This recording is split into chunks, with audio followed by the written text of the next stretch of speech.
What is happening, y'all? Cowboy here. Welcome on back to another Iceborne update video. We got Rajang just on the horizon, and in today's video, we're going to be taking a look at pretty much the state of every build that I currently have, kind of what has changed, what is updated. And to start, we're taking a look at Elemental Charge Blade.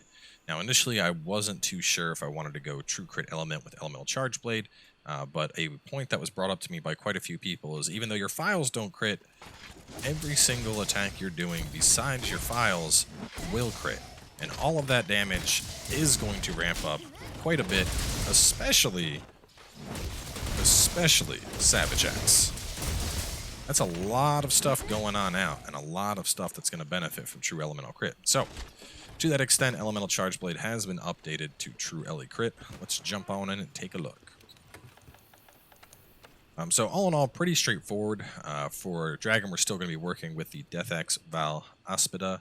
Of course, you're going to be running a Wormsbane charm, but switch up to an appropriate Charge Blade, an appropriate charm for whatever element you're running. In particular, I'm pretty hyped for the new weapon contest winner because that looks like it's going to be an absolutely delicious Lightning Charge Blade. Besides that, 4-piece Silver Soul, all from Silver Wrath, of course, and then Damascus Mail Beta. Just a very, very solid piece all around for Charge Blade with 2 points focus and then a 4-2-1 in terms of deco slots. And pulling all this together, you get a pretty monstrous elemental build. We have our Holy Trinity with Crit Eye, Crit Boost, and Wex all maxed out. We have our Dragon Attack at 6, we have our Focus at 3, and then a couple of other things that are nice. We have Capacity Boost, so we have one more file in our dump. We have some Fortify and Health Boost in there, free meal. Offensive Guard is one of the more interesting ones, and the main point behind this is if we're going for a guard point into an SAED, we can actually proc offensive guard. So it's just going to make our, when we dump everything out, we're just getting a little bit more oomph out of it.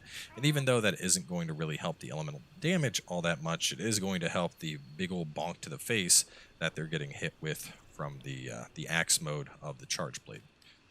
So moving on from here, I actually want to take a look at an Impact Charge Blade build. Now, while we have all been super hyped for Elemental Charge Blade, Impact Charge Blade is actually in a pretty solid spot in Iceborne. We have a Charge Blade that is, without question, the best impact thing we've ever seen, and that is the Luna Astray. Now, this thing is pretty beefy at 1044 attack, has a healthy amount of white sharpness, comes with 10 affinity on it, and 420 poison, which, for those that don't know, poison is actually really good in Iceborne. But so besides that, we are running a Challenger Charm. I only have it at level 3, but this build would obviously get better upgrading that. Zora headgear, mainly for the deco slots, as well as some flinch free to prevent tripping. Damascus Mail Beta and Coil Beta, because they are delicious with Charge Blade. Kaiser Van Braces for the Wex and slots. And then, of course, Garuga Greaves, because they're Garuga Greaves. Moving on into the decos for this, though, there's a lot going on here. Our Crit Eye is unfortunately only at 6. I could get this higher by upgrading my necklace, but I still don't have the damn parts for it. Guiding Lance takes ages to get through. But this weapon does come with an innate 10% crit, so that does help to compensate. We're basically at that, we're at the 40% affinity that you would typically be at by having your Crit Eye up at level 7. And obviously it will be at 50 with a couple upgrades and movements of things. This was supposed to be swapped on out. Swap you back on over to this guy. But besides that, we have a lot going on here. Our Agitator is over at 5. Obviously, that'll be a lot easier to achieve when you upgrade your necklace, but in the meantime, we're running double Challenger Medicine Jewels, so I have some recovery up in the build, which will help with healing.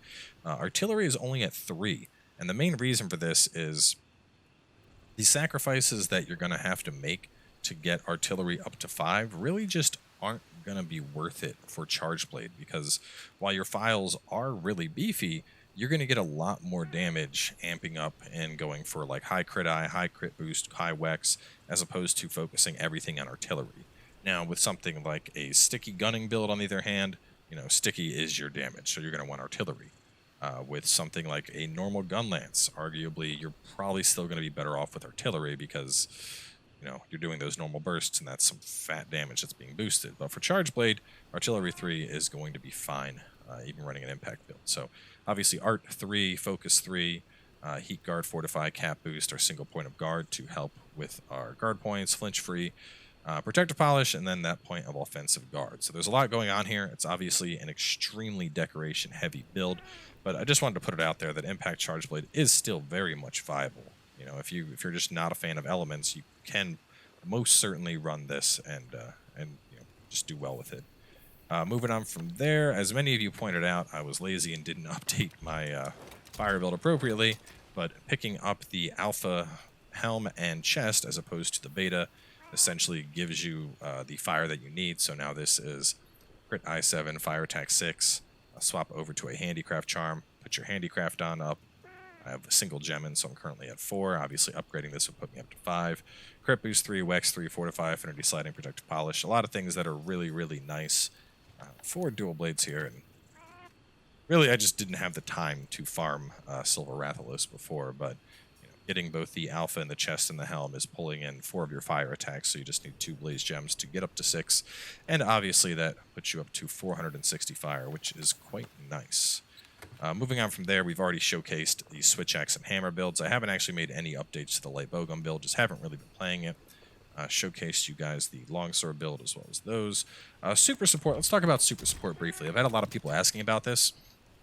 To be honest, I haven't updated this at all, and I'm not sure if I will. Yes, I could work in some of the Brute Tigric stuff, but the thing is, we have earplugs on there, and then we have plugs on here, and we have the speed eating, and to be honest, I really like the skills that the base Tigric set is offering for a support build.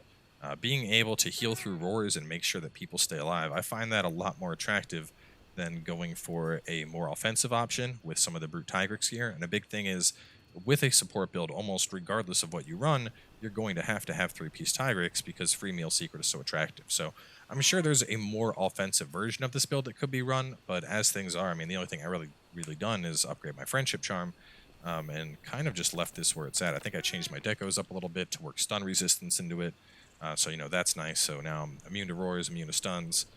But all in all, I mean, there's really not many changes to this. I've been fighting Tempered Lunastras with this build and keeping the team alive, and you know, it's still a cakewalk. It's just an incredibly potent build having somebody that's on a dedicated support role, especially for like Tempered Elders. Moving on, let's see, what else do we got? The Boomer build hasn't really changed. Blast Lance hasn't really changed. You haven't changed. I don't think I ever even showcased this. Just to take a look, this is essentially just a critical element version of a bow. It's kind of hard to work because it's very very constricting in terms of the slots you have, so you kind of have to make some sacrifices in places, and because of that, I haven't really put too much into it. I haven't been playing with it too much. Our Greatsword build is basically identical, but we did upgrade Wild Bite all the way, so that's nice. Let's take a look at Gunlance. Gunlance I have updated a bit, switched around quite a few things. So we're still running with the Queen's Panoply, Razor Sharp Charm, of course, Zora Headgear Alpha, Zora Chest Alpha, and Zora Spine Alpha. And then we mixed up to Kaiser Van Brace's Beta and Garuga Greaves Beta. The more I played with it, ultimately I found that I really liked the idea of high attack and offensive guard on the surface, but it just doesn't really work out all that well with Gunlance. I find it's kind of tricky to actually get off your offensive guards. So went back to the good old-fashioned Holy Trinity. Crit Eye at 7, Crit Boost at 3, Wex at 3, Artillery, of course, at 5. This gets Tremor Resistance innately, so it's a decent set up for Rajang. Some other things that are nice: Heat Guard, Fortify, Capacity Boost, Flinch Free, Protective Polish, Razor Sharp, of course, and then the very last thing I just dropped a Handicraft on in because at the end of the day, more sharpness is always a good thing with Gunlance, but you could obviously flex this into anything that you need. Moving on from there, let's see, what else do we got that we haven't showcased? We've shown you the Exhaustion Impact. Let's take a look at these. These are our 2 sets that I don't know how they'll do, but I've prepped these in advance to fight Rajang with, so I might as well showcase them.